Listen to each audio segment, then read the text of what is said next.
प्रभु यीशु मसीह के मीठे और मधुर नाम में आप सभी को जय मसीह की। हम सभी परमेश्वर के अनुग्रह से स्वस्थ आनंदित हैं। इसके लिए हमें अपने परमेश्वर पिता का धन्यवाद देना चाहिए और हम धन्यवाद देते हैं अपने खुदावन का कि उन्होंने हमें संभाले रखा इस बीमारी में, इस महामारी जो फैली हुई है इसमें, और हर प्रकार की मुसीबत खतरों से हमें बचा के रखे। इसके लिए हम पिता का धन्यवाद देते हैं। आप सभी कैसे हैं? मैं आज आप लोगों को आमोस की पुस्तक से कुछ समझाने जा रही हूँ। आमोस की पुस्तक उसका 5वां अध्याय उसके 14 को पढ़ेंगे हम। यहाँ दिया हुआ है, हे लोगों, बुराई को नहीं भलाई को ढूंढो ताकि तुम जीवित रहो और तुम्हारा यह कहना सच ठहरे कि सेनाओं का परमेश्वर यहोवा तुम्हारे संग है। आगे लिखा है, बुराई से बैर और भलाई से प्रीति रखो और फाटक में न्याय को स्थिर करो। क्या जाने सेनाओं का परमेश्वर यहोवा यूसुफ के बचे हुओं पर अनुग्रह करे। वचन में दिया हुआ है कि हमको बुराई से बचकर रहना है, हमको बुराई नहीं करना है, हमको बुराई से बच के रहना, परंतु अपना सारा जीवन, अपना सारा ध्यान, अपना सारा मन, अपना सारा जीवन केवल भलाई को करने में बिताना है। केवल भलाई ही हमें करना है, इस पे हमारा ध्यान रहेगा। देखिए वचन में साफ लिखा, अगर हम बुराई करते हैं तो हमारा जीवन क्षण भर का होता है। अगर हम बुराई करते हैं तो हमारा जीवन क्षण भर का होता है। हम अपने जीवन में सुकून को नहीं पा सकते हैं, हम खुश नहीं रह सकते हैं अगर हम बुराई करते हैं तो।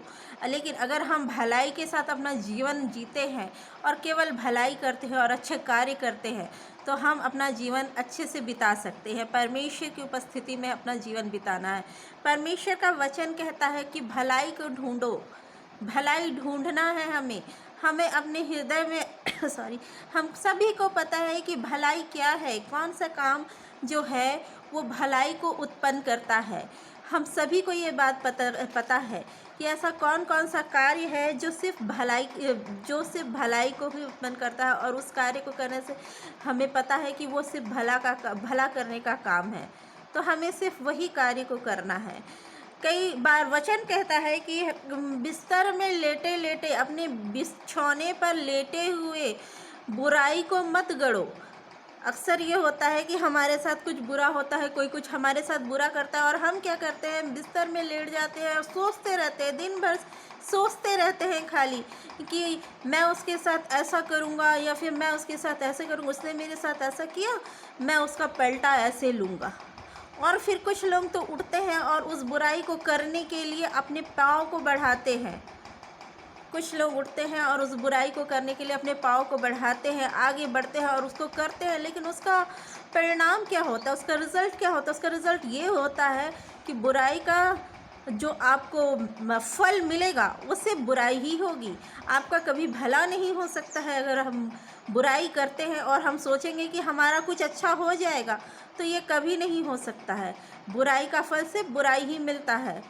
अगर हम किसी की चुगली करते हैं, हम किसी के बीच में लड़ाई झगड़ा करवाते हैं, किसी के बीच में गलतफहमी उत्पन्न करते हैं, तो हम इससे कभी बच के नहीं रह सकते हैं।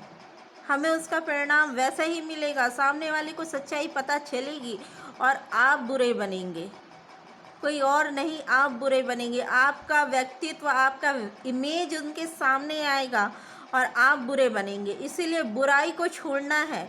हम कभी खुश नहीं रह सकते हैं, बुराई करते हुए कभी खुश नहीं रह सकते हैं। इसलिए बुराई को छोड़ना और केवल भलाई करना है। वचन कहता है, अगर तू भला कर सकता है तो कर।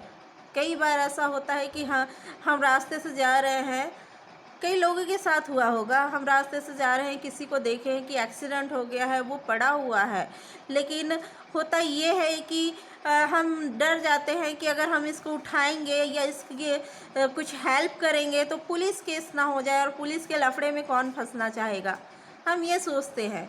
लेकिन मैं आप लोगों को बता रही हूँ कि परमेश्वर देखता है, अगर हम भलाई के लिए काम कर रहे हैं, हम कुछ अच्छा काम कर रहे हैं, भला कर रहे हैं, हो सकता है कि क्षण भर के लिए हमें कुछ प्रॉब्लम तो हो सकता है कि अगर हम किसी एक्सीडेंट व्यक्ति जिसका हो गया है उसको हम संभालने के लिए जा रहे हैं, तो हो सकता है कि कुछ पुलिस के पूछताछ हो या कुछ प्रॉब्लम हो।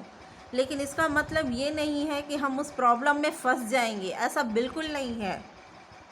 भलाई से लोग आपको जानेंगे, बुराई से भी लोग जानते हैं, लेकिन बदले में सिर्फ बददुआ मिलती है और लोग आपके पीठ पीछे सिर्फ हंसेंगे।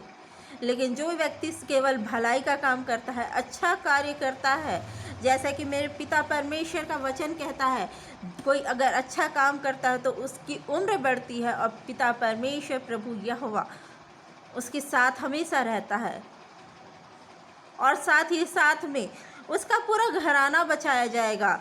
परमेश्वर की ये वादा है, परमेश्वर का ये, कि उसका पूरा घराना बचाया जाएगा अगर ऐसा होता है तो। अगर हम केवल भलाई करें तो ऐसा ही होगा।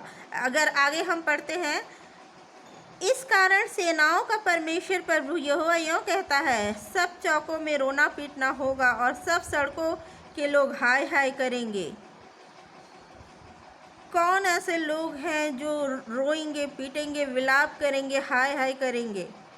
वो लोग हैं जो बुराई करते हैं, जो केवल बुराई करते हैं और बुराई से करके वो ये सोचते हैं कि हाँ, अगर मान लीजिए कि मैं जॉब कर रही हूँ एक जगह और मैं सोचूंगी कि मैं जाके अपने हेड को किसी और की चुगली बता देती हूँ, उसकी चुगली करती हूँ और मैं ऊंचे पोस्ट पे पहुँच जाऊँगी, तो ऐसा बिल्कुल नहीं होता है।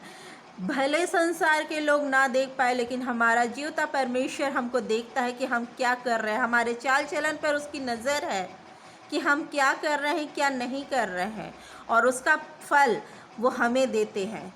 इसीलिए इन सब से हमें बच के रहना है, क्योंकि परमेश्वर कभी किसी के साथ अन्याय नहीं करते हैं, कभी किसी के साथ अन्याय नहीं करते। वो अपने बच्चे हमें शुरू से इवन जीवन की उत्पत्ति इस बाइबल में दिया हुआ है, इस समय से ही वो हमें सिखाते आए हैं कि हमको कैसे जीवन जीना है, कैसे जीवन जीना है। हमको ये सिखाते हुए आए हैं, वचन के द्वारा हमको सिखाते आए हैं कि हमारा जीवन कैसा हो, हमारा व्यक्तित्व कैसा हो।